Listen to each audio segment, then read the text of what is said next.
ಆತ್ಮೀಯರೇ, analytical me ಚಾನಲ್ಗೆ ಪ್ರೀತಿಯ ಸ್ವಾಗತ. ಇವತ್ತು ನಾನು ಪಾರ್ಟ್ 3 ಅಂದ್ರೆ ನಿಮ್ಮ ಪರಮಾಣು ಸಿದ್ಧಾಂತಗಳಲ್ಲಿ ಕೊನೆಯದ್ದನ್ನು ನಾನಿವತ್ತು ಚರ್ಚೆ ಮಾಡ್ಲಿಕ್ಕಿದ್ದೇನೆ. Bohr's theory of hydrogen atom, hydrogen ಪರಮಾಣುವಿನ ಬೋರ್ ಸಿದ್ಧಾಂತ. ಇನ್ನು ಪ್ಲಾನೆಟರಿ ಮಾಡೆಲ್ ಆಫ್ ಆಟಮ್, ಪರಮಾಣುವಿನ ಗ್ರಹಗಳ ಮಾದರಿ. Limitations of Bohr model, Bohr ಮಾದರಿಯ ಇತಿಮಿತಿಗಳನ್ನು. ಇನ್ನು ಹೆನ್ಸ್ಬರ್ಗಿನ ಅನಿಶ್ಚಿತತೆಯ ತತ್ವ, ಅನ್ಸರ್ಟನಿಟಿ ಪ್ರಿನ್ಸಿಪಲ್. ಇನ್ನು ಆರ್ಬಿಟಲ್ ಅಂದ್ರೇನು, ಕ್ವಾಂಟಮ್ ಕೆಮಿಸ್ಟ್ರಿ ಅಂದ್ರೇನು, ಕ್ವಾಂಟಮ್ ಫಿಸಿಕ್ಸ್ ಅಂದ್ರೇನು, ವಿದ್ಯುತ್ ಕಾಂತೀಯ ಅಲೆಗಳು, ಅದರ ಬಗ್ಗೆ ಒಂದು ಸ್ವಲ್ಪ ವಿವರಣೆ. ಪ್ಲಾಂಕನ ವಿಕಿರಣಗಳ ಕ್ವಾಂಟಮ್ ಸಿದ್ಧಾಂತ, Planck's quantum theory of radiations. ಇಷ್ಟು ವಿಷಯಗಳನ್ನು ನಾನು ತಗೊಳ್ತಾ ಇದ್ದೇನೆ.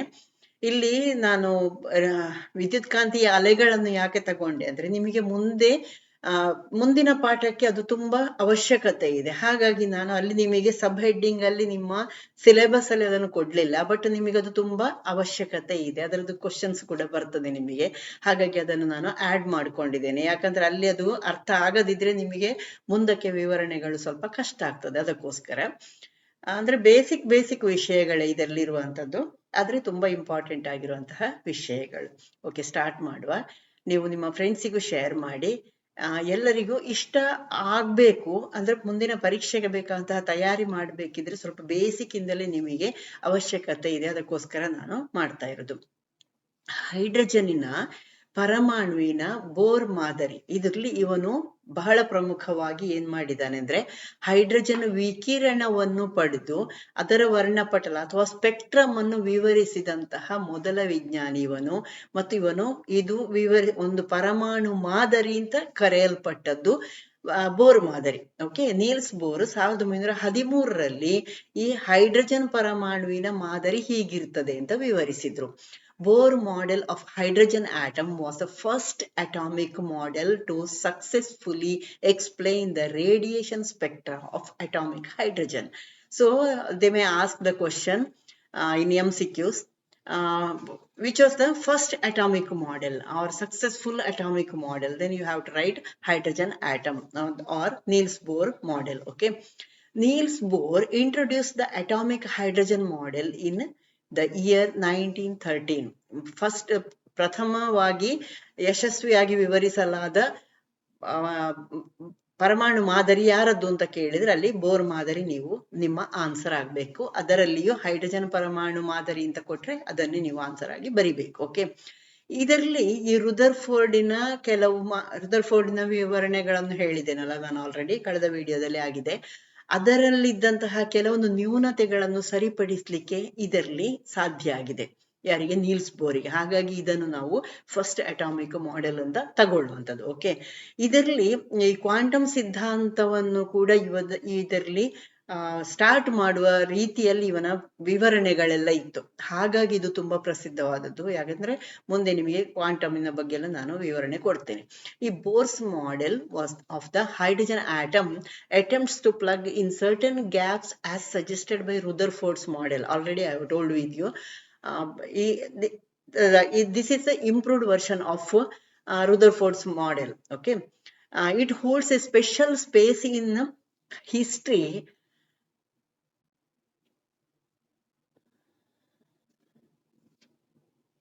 The Bohr's model of the hydrogen atom attempts to plug in certain gaps as suggested by Rutherford's model. It is an improvised model. Okay, it holds a special place in history. Why? As it gave rise to quantum mechanics by introducing the quantum theory. Okay, ಅನಿಲಗಳ ವರ್ತನೆಯನ್ನು ವೀಕ್ಷಿಸಲಿಕ್ಕೆ ಈ bore ತನ್ನ Niels bore ಅವರು ಪ್ರಯೋಗದ ಮೂಲಕ ಏನು ಕಂಡು ಹಿಡಿದ್ರು ಅಂದ್ರೆ ಬಹಳ ಇಂಪಾರ್ಟೆಂಟ್ ಆದದ್ದು ಮತ್ತು ಈಗಲೂ ಅದು ಹೌದಾದದ್ದೇ. ಓಕೆ, ಒಂದು ಇಲೆಕ್ಟ್ರಾನ್ ಶಕ್ತಿಯನ್ನು ಪಡ್ಕೊಂಡ್ರೆ ಅದು ನ್ಯೂಕ್ಲಿಯಸ್ನಿಂದ ಹೊರಗಿನ ಮಟ್ಟಕ್ಕೆ ಅಥವಾ ದೂರಕ್ಕೆ ಅದು ಜಿಗಿಲಿಕ್ಕೆ ಸಾಧ್ಯ ಆಗುತ್ತದೆ. ಇಲೆಕ್ಟ್ರಾನ್ ಅನ್ನೋದು ಆ ಇಲೆಕ್ಟ್ರಾನ್ ಅದಕ್ಕೆ ಕೊಟ್ಟಂತಹ ಶಕ್ತಿಯನ್ನು ಕಳೆದುಕೊಂಡ್ರೆ ಅದು ಮತ್ತೆ ಪುನಃ ನ್ಯೂಕ್ಲಿಯಸ್ಗೆ ಹತ್ತಿರದಲ್ಲಿರುವಂತಹ ಕವಚಕ್ಕೆ, ಅಥವಾ ಕವಚ ಅಂತಲ್ಲ ಆಗ ಹೆಸರು ಕೊಟ್ಟಿರ್ಲಿಲ್ಲ, ಹತ್ತಿರದ ಮಟ್ಟಕ್ಕೆ ಅದು ಬೀಳ್ತದೆ ಅಂತ ಹೇಳುವಂತಹ ಒಂದು ವಿವರಣೆಯನ್ನು ಅವನು ಕೊಟ್ಟ. ಓಕೆ, ಅಂದ್ರೆ ಇಲ್ಲಿ ಮುಂದಕ್ಕೆ ಇದು ತುಂಬಾ ಪ್ರಸಿದ್ಧ ಆದಂತಹ ಲೇಸರ್ ತತ್ವಗಳಿಗೆಲ್ಲ ಇದು ಮೂಲ ತತ್ವ ಆಯ್ತಾ. ಓಕೆ, ಹಾಗಾಗಿ ಹೈಡ್ರೋಜನ್ ಬರೀ ಅವರು ಹೈಡ್ರೋಜನ್ ಅದು ಮಾತ್ರ ಮಾಡಿದ್ದು, ಬೇರೆದು ಮಾಡಲಿಲ್ಲ. What Bohr discovered through an experiment to observe the behaviour of gas atoms, that to hydrogen atom, was that if the electron gains energy, it will be able to jump to the higher level. Okay, higher level, it is far from the nucleus. Okay, after that if it loses the energy, it will fall back into the closer level to the nucleus. ನ್ಯೂಕ್ಲಿಯಸ್ಸಿನ ಹತ್ತಿರದಕ್ಕೆ ಅದು ಮತ್ತೆ ಪುನಃ ಕೆಳಗಡೆಗೆ ಬರ್ತದೆ, ಆಗ energy ಅನ್ನೋದು ಬಿಟ್ಟು ಕೊಡ್ತದೆ ಹೇಳುವಂತಹ ಒಂದು ವಿವರಣೆಯನ್ನು ಇವನು ಕೊಟ್ನಲ್ಲ, ಅದಕ್ಕೆ ಅದು ತುಂಬಾ ಪ್ರಸಿದ್ಧ ಆದದ್ದು. ಆಮೇಲೆ ಅವನು ಏನು ಹೇಳಿದ, ನಿರ್ದಿಷ್ಟ ಕಕ್ಷೆಗಳಲ್ಲಿ ಇಲೆಕ್ಟ್ರಾನ್ಗಳು ನಿರ್ದಿಷ್ಟ ಕಕ್ಷೆಗಳಲ್ಲಿ ನ್ಯೂಕ್ಲಿಯಸ್ಸಿನ ಸುತ್ತ ಸಂಚರಿಸ್ತವೆ, ಚಲಿಸ್ತವೆ ಅಂತ ಹೇಳಿದ. ಹೇಗೆ ಏನು ಅಂತ ಹೇಳಲಿಕ್ಕಾಗ್ಲಿಲ್ಲ, ಸಂಚರಿಸ್ತಾ ಇರ್ತದೆ ಅಂತ ಬೋರ್ ವಿವರಣೆಯನ್ನು ಅವರು ಅಂದ್ರೆ ಅದನ್ನು ಪ್ರಾಯೋಗಿಕವಾಗಿ ಅವರಿಗೆ ಹೇಳಲಿಕ್ಕಾಗ್ಲಿಲ್ಲ, ಬಟ್ ಅದು ತಿರುಗ್ತಾ ಇರ್ತದೆ ಹೇಳುವಂಥದ್ದನ್ನು ಹೇಳಿದ್ರು. Bohr proposed that electrons travel in specific orbitals or shells around the nucleus ಅಂತ ಹೇಳಿದ್ದಾನೆ. ಓಕೆ, ಅವರು ಈ ಇಲೆಕ್ಟ್ರಾನ್ ಕವಚದಲ್ಲಿದ್ದಾಗ ಇದು ಇಷ್ಟು ಶಕ್ತಿಯನ್ನು ಹೊಂದಿರ್ತದೆ ಹೇಳುವಂಥದ್ದನ್ನು ಕೂಡ ವಿವರಣೆ ಕೊಟ್ಟರು. According to Bohr's calculation, the energy of an electron in the shell is given by the expression. ಅವರು ಈ ಒಂದು ಸೂತ್ರದ ಸಹಾಯದಿಂದ ಹೇಳಿದ್ರು. ಇಲ್ಲಿ ಎನರ್ಜಿ ಎನ್ ಶೆಲ್ಲಿನಲ್ಲಿ, ಅಂದ್ರೆ ಅವರು ಹೈಡ್ರೋಜನ್ ಅದು ಮಾತ್ರ ಹೇಳಿದ್ದು, ಹಾಗಾಗಿ equals to -1/n² into 13.6 electron ವೋಲ್ಟಿನಷ್ಟು ಶಕ್ತಿ ಅನ್ನೋದು ಹೊಂದಿರ್ತದೆ ಅಂತ ಹೇಳಿದ. ಓಕೆ, ಇದನ್ನು ಕೇಳ್ಬೋದು ಅವರ ಲೆಕ್ಕಾಚಾರದಂತೆ. ಅವರು ಯಾವ ರೀತಿಯಲ್ಲಿ ಒಂದು ಕವಚದಲ್ಲಿ ಅಥವಾ ಒಂದು ಶೆಲ್ ಅಲ್ಲಿ ಶಕ್ತಿ ಇರ್ತದೆ ಅಂತ ಕೇಳ್ಬೋದು. Okay, the energy of an electron in the shell is given by Bohr dash ಅಂತ ಆ ರೀತಿಯಲ್ಲಿ ಕೇಳ್ಬೋದು. E into n equals to -1/n² into 13.6 electron volt EV. Okay, ಇಲ್ಲಿ ಅವನು ಕರೆಕ್ಟ್ ಆಗಿ ಅದನ್ನು ಏನು ಅಂತ ವಿವರಣೆ ಕೊಟ್ಟಿದ್ದಾನೆ ಅಂದ್ರೆ, ಹೀರಿಕೊಳ್ಳುವಿಕೆ ಮತ್ತು ಹೊರಸೂಸುವಿಕೆಯನ್ನು ಅವನು ವಿವರಿಸಿದ. ಅಂದ್ರೆ ಎಬ್ಸಾರ್ಪ್ಷನ್ ಅಂಡ್ ಎಮಿಷನ್ ಅನ್ನು ಅವನು ಹೇಳಿದ್ದಾನೆ. ಹೀರಿಕೊಳ್ಳುವಿಕೆ ಮತ್ತು ಅದು ಶಕ್ತಿಯನ್ನು ಪುನಃ ಹೊರಸೂಸ್ತದೆ ಅಂತ. According to Bohr's model, an electron would absorb energy in the form of photons. ಇಲ್ಲಿ ಫೋಟಾನ್ಸ್ ಶಬ್ದವನ್ನು ಹೇಳಿದ್ದಾನೆ. To get excited to a higher energy level in the form of photon, this electron absorbs energy ಅಂತ ಹೇಳಿದ್ದಾನೆ, and it goes to higher level ಅಂತ ಹೇಳಿದ್ದಾನೆ. Electron ಹೆಚ್ಚಿನ ಮಟ್ಟಕ್ಕೆ ಹೋಗ್ಲಿಕ್ಕೆ ಫೋಟಾನ್ ರೂಪದಲ್ಲಿ ಶಕ್ತಿ ಅನ್ನೋದು ಹೀರಿಕೊಳ್ಳಬಲ್ಲುದು. After escaping to the higher energy level, also known as the excited state. ಈ ಸ್ಟೇಟ್ ಅನ್ನು ಅವನೇನು ಹೇಳಿದ್ದಾನೆ, ಇಲ್ಲಿಂದ ಒಂದು ಕವಚದಿಂದ ಅದು ಶಕ್ತಿಯನ್ನು ತಗೊಂಡು ಮೇಲೆ ಹೋಯ್ತು ಅಂತ ಹೇಳುವಾಗ ಅದು ಎಕ್ಸೈಟೆಡ್ ಸ್ಟೇಟ್, ಅಥವಾ ಅದು ಉತ್ಸುಕ ಅಥವಾ ಉತ್ಸುಕವಾದಂತಹ ಒಂದು ಇಲೆಕ್ಟ್ರಾನ್ ಅಂತ ಹೇಳಿದ್ದಾನೆ. Excited electron is less stable. ಆದ್ರೆ ಅದು ಲೆಸ್ ಸ್ಟೇಬಲ್, ಅದು ಹೆಚ್ಚು ಹೊತ್ತು ಅಲ್ಲಿ ಇರ್ಲಿಕ್ಕೆ ಆಗುದಿಲ್ಲ, ಅದು ಸ್ಥಿರವಾದದ್ದಲ್ಲ ಅದು. ಹಾಗಾಗಿ it loses energy and comes back to a lower stable energy by emitting a proton ಅಂತ ಹೇಳಿದ್ದಾನೆ. ಒಂದು ಪ್ರೋಟಾನ್ ಅನ್ನೋದು ತಾನು ಹೀರಿಕೊಂಡದನ್ನು ಬಿಟ್ಟು ಕೊಟ್ಟು ಅದು ವಾಪಸ್ ತನ್ನ ಜಾಗಕ್ಕೆ ಅದು ಬರ್ತದೆ, ಅಂದ್ರೆ ಮೊದಲಿನ ಕಕ್ಷೆಗೆ ಬರ್ತದೆ ಅಂತ ಹೇಳುವಂತಹ ಒಂದು ವಿವರಣೆಯನ್ನು ಕೊಟ್ಟಿದ್ದಾನೆ. ಅಂದ್ರೆ ಈ ಚೋದಿಸಲ್ಪಟ್ಟ ಸ್ಥಿತಿ ಅಥವಾ ಪ್ರಚೋದಿಸಲ್ಪಟ್ಟ ಸ್ಥಿತಿ ಇದೆಯಲ್ಲ, ಅಲ್ಲಿಂದ ಅದು ವಾಪಸ್ ಕಡಿಮೆ ಬರುವಾಗ ಆ ಶಕ್ತಿ ಅನ್ನೋದು ಹಿಂದಕ್ಕೆ ಬಿಡ್ತದೆ ಅಂತ ಹೇಳಿದ್ದು. ಓಕೆ, ಹೈಡ್ರೋಜನ್ ಸ್ಪೆಕ್ಟ್ರಮ್ ಅನ್ನು ಶಕ್ತಿಯ ಮಟ್ಟವನ್ನು ಬದಲಾಯಿಸಲಿಕ್ಕೆ ಫೋಟಾನ್ ಹೀರಿಕೊಳ್ಳುವ ಮತ್ತು ಹೊರಸೂಸುವಂತಹ ಇಲೆಕ್ಟ್ರಾನ್ಗಳ ಭಾಷೆಯಲ್ಲಿ ಅವನು ವಿವರಿಸಿದ್ದಾನೆ. ಇಲ್ಲಿ ಫೋಟಾನಿನ ಶಕ್ತಿಯನ್ನು ಅವನು ಈ ರೀತಿ ಒಂದು ಚಿತ್ರದ ಮೂಲಕ ಕೂಡ ವಿವರಣೆ ಕೊಟ್ಟಿದ್ದಾನೆ. ಮೇಲಿನ ಲೆವೆಲಿಗೆ ಅದು ಹೋಗ್ತದೆ, ಇದು N1 N2 ಇದೊಂದು ಕವಚಗಳು, ಈ ರೀತಿಯಾದ ವಿವರಣೆಯನ್ನು ಕೊಟ್ಟಿದ್ದಾನೆ. ಅಲ್ಲಿ ಅವನೇನು ಹೇಳಿದ್ದಾನೆ ಅಂದ್ರೆ, ಎನರ್ಜಿ ಬಿಟ್ಟು ಕೊಡ್ತದಲ್ಲ ಅದನ್ನು ಯಾವ ರೀತಿ ಲೆಕ್ಕ ಹಾಕಬಹುದು ಅಂತ ಕೂಡ ಹೇಳಿದ್ದಾನೆ. ಹೊರಸೂಸಲ್ಪಟ್ಟಂತಹ ಫೋಟಾನ್ ಇದೆಯಲ್ಲ ಅದರ ಶಕ್ತಿಯನ್ನು ಕೂಡ, ಅಂದ್ರೆ ಅದರ ವ್ಯತ್ಯಾಸಗಳು ಹೇಗಿರ್ತದೆ, ಅಲ್ಲಿ ಒಟ್ಟು ಬಿಡುಗಡೆ ಆದಂತಹ ಶಕ್ತಿಯನ್ನು ಹೇಗೆ ಲೆಕ್ಕ ಹಾಕಬಹುದು ಅಂತ ಅವನು ಏನು ಹೇಳಿದ್ದಾನೆ ಅಂದ್ರೆ, 1/n², ಇದು ಲೋವರ್ ಎನರ್ಜಿಯಲ್ಲಿ ಅದು ಇದ್ದದ್ದು, -1/n² ಹೈಯರ್ ಲೆವೆಲ್ಗೆ ಅದು ಹೋದಾಗ ಎಷ್ಟು ಶಕ್ತಿಯನ್ನು ಅದು ಪಡ್ಕೊಂಡಿದೆ, ಇಂಟು 13.6 EV ಅಂತ ಅವನು ಲೆಕ್ಕಾಚಾರವನ್ನು ಕೂಡ ಹೇಳಿದ್ದಾನೆ. ಓಕೆ, ಇದೆಲ್ಲ ಎಲ್ಲಿವರೆಗೆ ಸರಿ ಆಯ್ತು ಏನು ನೋಡುವ. ಇಲ್ಲಿ ಎಚ್ ಹೇಳುವಂತದ್ದು ಪ್ಲಾಂಕನ ಸ್ಥಿರಾಂಕವನ್ನು ಹೇಳಿದ್ದು, ಅದಕ್ಕೆ ನಾನು ಪ್ಲಾಂಕನನ್ನು ಇಲ್ಲೇ ತಕೊಂಡದ್ದು. ಓಕೆ, ಈ ಹೇಳಿದ್ರೆ ಅದು ಎನರ್ಜಿ ಆಫ್ ದ ಫೋಟಾನ್. ಇಲ್ಲಿ ವಿ ಅಂತ ಇನ್ನೊಂದು ಶಬ್ದವನ್ನು ಕೊಟ್ಟಿದ್ದಾನೆ, ಎಚ್ ವಿ ಈಕ್ವಲ್ಸ್ ಟು ಅಂತ ಫ್ರೀಕ್ವೆನ್ಸಿ. ಅದಕ್ಕೆ ನಾನು ಮುಂದೆ ಇದನ್ನೆಲ್ಲ ವಿವರಣೆಯನ್ನು ತಕೊಂಡದ್ದು. ಫ್ರೀಕ್ವೆನ್ಸಿ ಅಂದ್ರೆ ಏನು ಇದನ್ನೆಲ್ಲ ನಾನು ಮುಂದೆ ಹೇಳ್ತಾ ಹೋಗ್ತೇನೆ. ಓಕೆ, ಆದ್ರೆ ಇಲ್ಲಿ ಏನಾಯ್ತು, ಈ ಹೈಡ್ರೋಜನ್ ಪರಮಾಣುವಿನ ಬೋರ್ ಮಾದರಿ ಒಂದಕ್ಕಿಂತ ಹೆಚ್ಚು ಇಲೆಕ್ಟ್ರಾನ್ ಹೊಂದಿರುವಂತಹ ಯಾವುದೇ ಪರಮಾಣುವಿಗೆ ಅನ್ವಯ ಆಗುದಿಲ್ಲ. ಅಂದ್ರೆ ಬೇರೆ ಯಾವುದೇ ಧಾತುವನ್ನು ನೀವು ತಕೊಂಡ್ರೆ ಅದಕ್ಕೆ ಅನ್ವಯ ಆಗುದಿಲ್ಲ. Bohr's model of the hydrogen atom is not applicable for systems with more than 1 electron. ಯಾಕಂದ್ರೆ ಅವನಿಗೆ ಹೆಚ್ಚು ಇಲೆಕ್ಟ್ರಾನ್ಗಳು ಫೋಟಾನ್ಗಳನ್ನ ಹೀರಿಕೊಂಡಾಗ ಏನಾಗ್ತದೆ ಅದನ್ನೆಲ್ಲ ವಿವರಿಸ್ಲಿಕ್ಕೆ ಆಗ್ಲಿಲ್ಲ. ಓಕೆ, ಈ ಬೋರ್ ಸಮೀಕರಣ ಅಂದ್ರೆ ಇವನು ಯಾವ ರೀತಿಯನ್ನೆಲ್ಲ ವಿವರಣೆ ಕೊಟ್ಟಿದ್ದಾನೆ ಅಂತ ನೋಡುವ ಸ್ವಲ್ಪ. ಇದು ಅವನೇನ್ ಮಾಡಿದ, ಗ್ರಹಗಳ ಮಾದರಿಯನ್ನೇ ಇವನು ಕೂಡ ವಿವರಣೆ ಕೊಟ್ಟದ್ದು. ಅಂದ್ರೆ ಅನಂತರ ಅವನು ಇಲೆಕ್ಟ್ರಾನ್ಗಳ ಬಗ್ಗೆ ಒಂದು ಊಹನೆಯನ್ನು ಮಾಡಿಕೊಂಡ. ಊಹೆ ಪರಮಾಣುಗಳ ಬಗ್ಗೆ ಅವನು ಹೇಳಿದಂಥದ್ದು. Hydrogen atom first proposed the planetary model, but later an assumption concerning the electrons was made by Bohr. Okay, the assumption was the quantization of the structure of atoms. ಇಲ್ಲಿ ಇವನು ಇಲೆಕ್ಟ್ರಾನ್ಗಳು ನ್ಯೂಕ್ಲಿಯಸ್ಸಿನ ಸುತ್ತ ನಿರ್ದಿಷ್ಟ ಕಕ್ಷೆಗಳಲ್ಲಿ ಅಥವಾ ಸ್ಥಿರವಾದಂತಹ ಒಂದು ತ್ರಿಜ್ಯ ಇದೆ ಅಂತ ಹೇಳಿದ್ದಾನೆ. ಇದು ಒಂದು ವಿಶೇಷ ಅವನು ಹೇಳಿದ್ದು. ಸ್ಥಿರವಾದ ತ್ರಿಜ್ಯದೊಂದಿಗೆ ಕವಚಗಳಲ್ಲಿ ಸುತ್ತುತ್ತದೆ ಅಂತ ಯಾರು ಹೇಳಿದ್ದು? ನಿರ್ದಿಷ್ಟ ಕಕ್ಷೆ ಅಥವಾ ಸ್ಥಿರ ತ್ರಿಜ್ಯದೊಂದಿಗೆ, ಅಂದ್ರೆ ನ್ಯೂಕ್ಲಿಯಸ್ನಿಂದ ಆ ಕಕ್ಷೆಗೆ ಒಂದು ತ್ರಿಜ್ಯವನ್ನು ಎಳಿಬಹುದು ನೀವು, ಆ ತರದಲ್ಲಿ ಅದು ಇದೆ ಅಂತ ಹೇಳಿದ. ಮತ್ತು ಈ ಕವಚಗಳಲ್ಲಿ ಮಾತ್ರ ಇಲೆಕ್ಟ್ರಾನ್ಗಳು ಸುತ್ತು ಹಾಕುವುದು, ಮಧ್ಯದಲ್ಲೆಲ್ಲ ಇಲೆಕ್ಟ್ರಾನ್ಗಳು ಇಲ್ಲ ಹೇಳುವಂತಹ ಒಂದು ವಿವರಣೆಯನ್ನು ಅವನು ಕೊಟ್ಟ. ಇದು ಈಗಲೂ ಕೂಡ ಓಕೆ ಆದದ್ದು ಅಲ್ವಾ? Bohr's model of hydrogen atom first propose the planetary model, but later on the assumptions were made. Okay, ಈ ಗಣಿತದ ಪ್ರಕಾರ ಇವರು ಒಂದು ಲೆಕ್ಕಾಚಾರವನ್ನು ಕೊಟ್ಟರು. ಯಾವ ರೀತಿ ಕೊಟ್ಟಿದ್ದಾರೆ ಅಂದ್ರೆ, mathematically the allowed value of the atomic radius is given by the equation. ಇದರ ರೇಡಿಯಸ್ ಹೇಗಿರ್ಬೋದು ಹೇಳುವಂತದ್ದನ್ನು ಅವನು ಒಂದು ಸಂಖ್ಯಾ ರೂಪದಲ್ಲಿ ಕೊಟ್ಟ.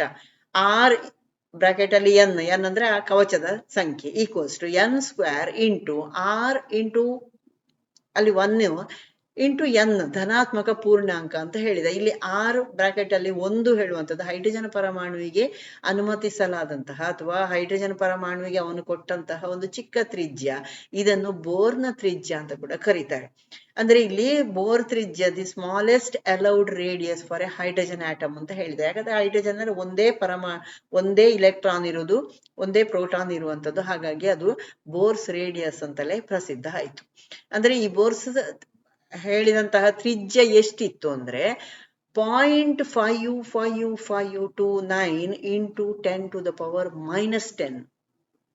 ಅವನು ಹೇಳಿದಂತಹ value, Bohr's radius has A value of 0.55529 into 10⁻⁻10 ಅಂತ ಹೇಳಿದ.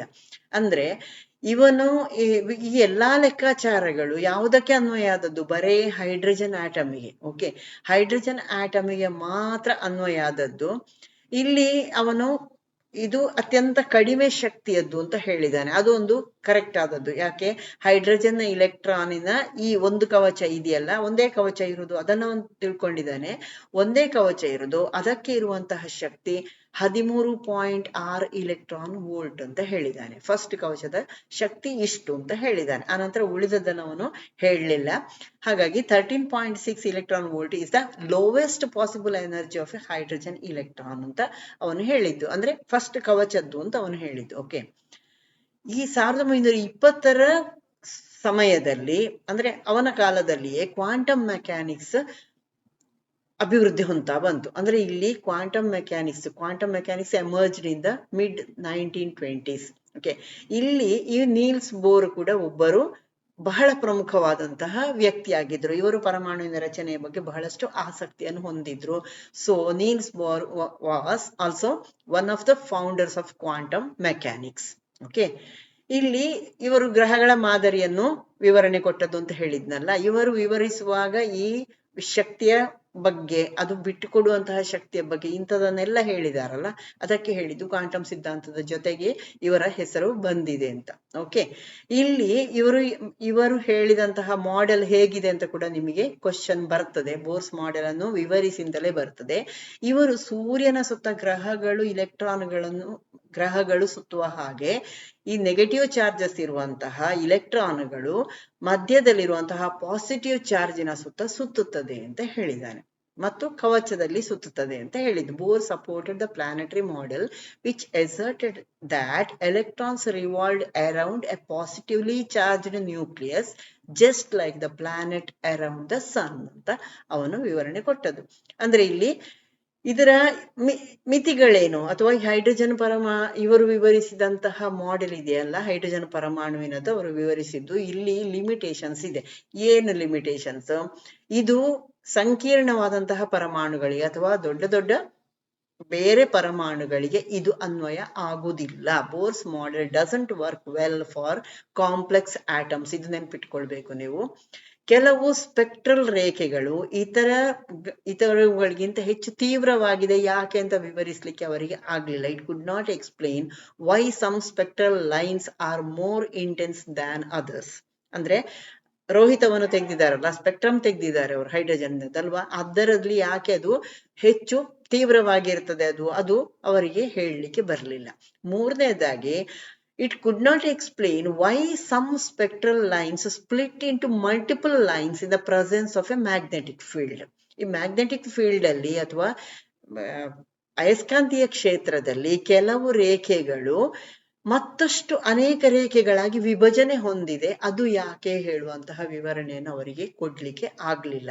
ಸೊ ಇದು ಮೂರು ನೀವು ನೆನ್ಪಿಟ್ಕೊಳ್ಬೇಕು. ಒಂದನೇದಾಗಿ Bohr's model doesn't work well for complex atoms, ಇದು ಸಂಕೀರ್ಣ ಪರಮಾಣುಗಳಿಗೆ ಸರಿ ಹೊಂದುವುದಿಲ್ಲ. ಎರಡನೆಯದು, ಕೆಲವು ಸ್ಪೆಕ್ಟ್ರಲ್ ರೇಖೆಗಳು ಇತರ ರೇಖೆಗಳಿಗಿಂತ ಹೆಚ್ಚು ತೀವ್ರವಾಗಿದೆ, ಅದನ್ನು ವಿವರಿಸಲಿಕ್ಕೆ ಆಗಲಿಲ್ಲ.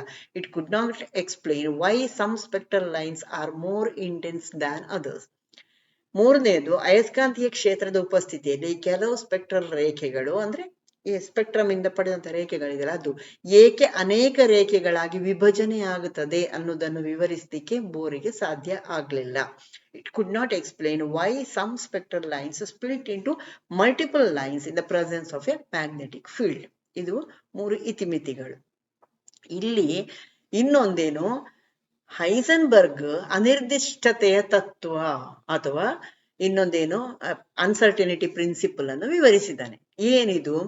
ಒಂದು ಕಣದ, ಯಾವುದೇ ಒಂದು ಕಣ ಇರ್ಬೋದು, ಅದರ ನಿಖರವಾದ ಸ್ಥಾನ ಮತ್ತು ಸಂವೇಗವನ್ನು ಏಕಕಾಲಕ್ಕೆ ತಿಳಿಲಿಕ್ಕೆ ಸಾಧ್ಯ ಇಲ್ಲ ಹೇಳುವಂತಹ ವಿವರಣೆ ಯಾವುದರದ್ದು? ಅನಿರ್ದಿಷ್ಟತೆಯ ತತ್ವ ಅಥವಾ ಅನ್ಸರ್ಟಿನಿಟಿ ಪ್ರಿನ್ಸಿಪಲ್ ಹೇಳ್ತದೆ. It is impossible to know simultaneously the exact position and momentum of a particle. ಇಲ್ಲಿ ಮೊಮೆಂಟಮ್ ಯಾಕೆ ಬಂತು? ಅವನೇನು ಹೇಳಿದಾನೆ? ತಿರುಗ್ತಾ ಇದೆ ಅದು ಅಂತ ಹೇಳಿದಾನೆ. ಅಂದ್ರೆ ಅದಕ್ಕೆ ವೇಗ ಇದೆ ಅಲ್ವಾ, ವೇಗ ಇದೆ ಮತ್ತು ಮಾಸ್ ಇದೆ ಅಂತಾಯ್ತು. ಮಾಸ್ ಇದೆ, ವೇಗ ಇದೆ, ಅಂದ್ರೆ ಅದಕ್ಕೆ ದ್ರವ್ಯರಾಶಿ ಇದೆ, ವೇಗ ಇದೆ. ಮೊಮೆಂಟಮ್ ಹೇಳಿದ್ರೆ ಮಾಸ್ ಗುಣಿಸು ವೇಗ ಅಲ್ವಾ, ರಾಶಿ ಗುಣಿಸು ವೇಗವನ್ನು ಹೇಳುವಂತದ್ದು. ಹಾಗಾದ್ರೆ ಅದಕ್ಕೆ ಈ ಸಂವೇಗವನ್ನು ಮತ್ತು ಅದರ ಸ್ಥಾನ ಅದು ಎಲ್ಲಿದೆ ಅಂತ ನೀವು ಏಕಕಾಲಕ್ಕೆ ಹೇಳಲಿಕ್ಕೆ ಸಾಧ್ಯ ಇಲ್ಲ, ಯಾಕಂದ್ರೆ ಅದು ಸುತ್ತುತ್ತಾ ಇದೆ ಅಂತ ಹೈಸನ್ಬರ್ಗ್ ಹೇಳಿದ್ದಾನೆ. ಅದು ಅನಿರ್ದಿಷ್ಟತೆಯ ತತ್ವದಲ್ಲಿ ಅವನು ವಿವರಣೆ ಕೊಟ್ಟದ್ದು. ಇದರಲ್ಲಿ ತಿಳಿದಿರುವಂತ ಅವನೊಂದು ತ್ರಿಜ್ಯವನ್ನೆಲ್ಲ ಹೇಳಿದ್ದಾನೆ. ಯಾರು? ಬೋರ್ಸ್ ತ್ರಿಜ್ಯ ಇಷ್ಟು ಅಂತೆಲ್ಲ ಹೇಳಿದ್ದಾನೆ. ಅದರ ವೇಗದ ಜೊತೆಗೆ ಅಂದ್ರೆ ಅದರಲ್ಲಿ ಅದು ಆ ತ್ರಿಜ್ಯ ಅಂದ್ರೆ ವೃತ್ತಾಕಾರದಲ್ಲಿ ಸುತ್ತುತ್ತಾ ಇದೆ, ಹಾಗಾಗಿ ಇಲೆಕ್ಟ್ರಾನ್ಗಳು ಇಂಥ ಜಾಗದಲ್ಲಿ ಇದೆ ಅಂತ, ಇಷ್ಟೇ ತ್ರಿಜ್ಯ ಈ ತರದಲ್ಲೇ ಇದೆ ಹೇಳುವಂತಹ ವಿವರಣೆ ಸಾಧ್ಯ ಇಲ್ಲ ಅಂತ ಹೇಳಿದ. Okay, Heisenberg's uncertainty principle contradicts Bohr's idea of electrons existing in specific orbits, that too in specific space ಅಂತ ಹೇಳಿದಾನಲ್ವಾ, with a known radius and velocity ಅಂತ ಹೇಳಿದ. ಹಾಗಾಗಿ ಬೋರ್ಸ್ ಮಾಡೆಲ್ ಇಲ್ಲಿ ಸ್ವಲ್ಪ ಮಟ್ಟಿಗೆ ಫೇಲ್ಯೂರ್ ಅನಿಸಿತು, ಬಟ್ ಬೇರೆ ಅಂಶಗಳೆಲ್ಲ ತುಂಬಾ ಮುಂದಕ್ಕೆ ಉಪಯೋಗ ಆಗಿದೆ. ಈ Niels Bohr received Nobel prize in physics in 1922. Niels ಬೋರಿಗೆ ಮಾಡೆಲಿಗೆ ಅವನಿಗೆ ನೊಬೆಲ್ ಪ್ರಶಸ್ತಿ ಕೊಟ್ಟಿದ್ದಾರೆ, ಯಾಕಂದ್ರೆ ತುಂಬಾ ವಿಷಯಗಳನ್ನು ವಿವರಣೆ ಕೊಟ್ಟಿದ್ದಾನೆ ಅಲ್ವಾ. ಇನ್ನು ಹೈಸನ್ಬರ್ಗ್ ಇವರಿಗೂ ಕೂಡ ಅವಾರ್ಡ್ ಸಿಕ್ಕಿದೆ, ನೊಬೆಲ್ ಪ್ರೈಸ್. ಯಾವುದಕ್ಕೆ? ದ ಕ್ವಾಂಟಮ್ ಮೆಕ್ಯಾನಿಕ್ಸ್ ಅಲ್ಲಿ ಅವನು ವಿವರಣೆಯನ್ನು ಕೊಟ್ಟಿದ್ದಾನಲ್ಲ ತುಂಬಾ, ಹಾಗಾಗಿ 1932 ಅಲ್ಲಿ ನೊಬೆಲ್ ಪ್ರಶಸ್ತಿ ಇವರಿಗೂ ಸಿಕ್ಕಿದೆ. ಓಕೆ, ನೆಕ್ಸ್ಟ್ ಇಲ್ಲಿ ಪರಮಾಣು ಭೌತಶಾಸ್ತ್ರ ಮತ್ತು ಕ್ವಾಂಟಮ್ ರಸಾಯನಶಾಸ್ತ್ರದ ನಾವು ಇಲೆಕ್ಟ್ರಾನ್ ಸಂರಚನೆ ಅಥವಾ ಇಲೆಕ್ಟ್ರಾನ್ ವಿನ್ಯಾಸ ಅಂದ್ರೆ ಏನನ್ನು ಹೇಳುದು ಅದನ್ನು ಸ್ವಲ್ಪ ನೋಡುವ. ಅನಂತರ ನಾವು ಬೇರೆ ಕೆಲವು ವಿಷಯಗಳನ್ನು ನೋಡ್ಲಿಕ್ಕಿದೆ. ಅನಂತರ ಈ ಇಲೆಕ್ಟ್ರಾನ್ ವಿನ್ಯಾಸದ ಪೂರ್ತಿ ವಿವರಣೆ ನಂತರ ಹೇಳ್ತೇನೆ ನಾನು. ಇಲೆಕ್ಟ್ರಾನು ಅಥವಾ ಈ ಕ್ವಾಂಟಮ್ ರಸಾಯನಶಾಸ್ತ್ರದ ಪ್ರಕಾರ ಒಂದು ಇಲೆಕ್ಟ್ರಾನಿನ ವಿನ್ಯಾಸ ಅಂದ್ರೆ ಪರಮಾಣು ಅಥವಾ ಅಣು, ಇದು ಈ ಒಂದು ಆಣ್ವಿಕ ಕಕ್ಷೆಗಳಲ್ಲಿ ಇಲೆಕ್ಟ್ರಾನ್ಗಳು ಹೇಗೆ ವಿತರಣೆ ಆಗಿದೆ, ಪರಮಾಣುವಿನ ಕಕ್ಷೆಗಳಲ್ಲಿ ಹೇಗೆ ವಿತರಣೆ ಆಗಿದೆ ಅನ್ನೋದನ್ನು ವಿವರಿಸುವಂಥದ್ದು. In atomic physics and quantum chemistry, the electron configuration is a distribution of electrons of an atom or molecule in atomic or molecular orbitals ಅಂತ ಹೇಳಿದ್ದು. ಓಕೆ, ಇಲ್ಲಿ ಇದಕ್ಕೆ ಬೇಕಾದಂತಹ ವಿವರಣೆಗಳನ್ನು ಮತ್ತಷ್ಟು ನೋಡುವ ನಾವು. ಈ ಕ್ವಾಂಟಮ್ ಮೆಕ್ಯಾನಿಕ್ಸ್ ಅಂದ್ರೆ ಏನು ಅದನ್ನು ನೋಡುವ. ಕ್ವಾಂಟಮ್ ಮೆಕ್ಯಾನಿಕ್ಸ್ ಅಂದ್ರೆ ಭೌತಶಾಸ್ತ್ರದ ಒಂದು ಶಾಖೆ ಅದು. ಮತ್ತು ಈ ಉಪಪರಮಾಣುಗಳು, ಕಣ, ಇವುಗಳು ಪರಮಾಣು ಮಟ್ಟದಲ್ಲಿ ವಸ್ತು ಅಥವಾ ಬೆಳಕಿನ ವರ್ತನೆಯನ್ನು ವಿವರಿಸ್ತದೆ. ಪರಮಾಣು ಅಥವಾ ಪರಮಾಣು ಮಟ್ಟ, ಕಣ ಅಥವಾ ಪರಮಾಣು ಮಟ್ಟದಲ್ಲಿ ಅಂದ್ರೆ ಅಣು ಮಟ್ಟದಲ್ಲಿ ದೊಡ್ಡಕ್ಕಲ್ಲ, ಪರಮಾಣು ಮಟ್ಟದಲ್ಲಿ ವಸ್ತು, ಆ ವಸ್ತು ಹೇಗಿರ್ತದೆ. ಫಾರ್ ಎಕ್ಸಾಂಪಲ್ ಒಂದು ಕಬ್ಬಿಣ ಅದರ ಪರಮಾಣು ಸ್ಥಿತಿಯಲ್ಲಿ ಅಥವಾ ಅದಕ್ಕಿಂತ ಸಣ್ಣ ಸ್ಥಿತಿಯಲ್ಲಿ ಅದು ಮತ್ತು ಬೆಳಕಿನ ವರ್ತನೆಗಳ ಜೊತೆಗೆ ಅದು ಹೇಗೆ ಇರ್ತದೆ ಅನ್ನೋದನ್ನು ಅದು ವಿವರಿಸ್ತದೆ. ಅಂದ್ರೆ ನಿಸರ್ಗದಲ್ಲಿ ಪರಮಾಣುವಿನ ಗಾತ್ರ ಮತ್ತು ಅದಕ್ಕಿಂತ ಚಿಕ್ಕದಾದ ಕಣಗಳ ಅಧ್ಯಯನ ನಡೆಸುವಂತಹ ಭೌತಶಾಸ್ತ್ರದ ವಿಭಾಗವನ್ನು ನಾವು ಕ್ವಾಂಟಮ್ ಭೌತಶಾಸ್ತ್ರ ಅಂತ ಕರಿತೇವೆ. Quantum physics is the branch of physics that studies particles in nature at the size of atoms and smaller.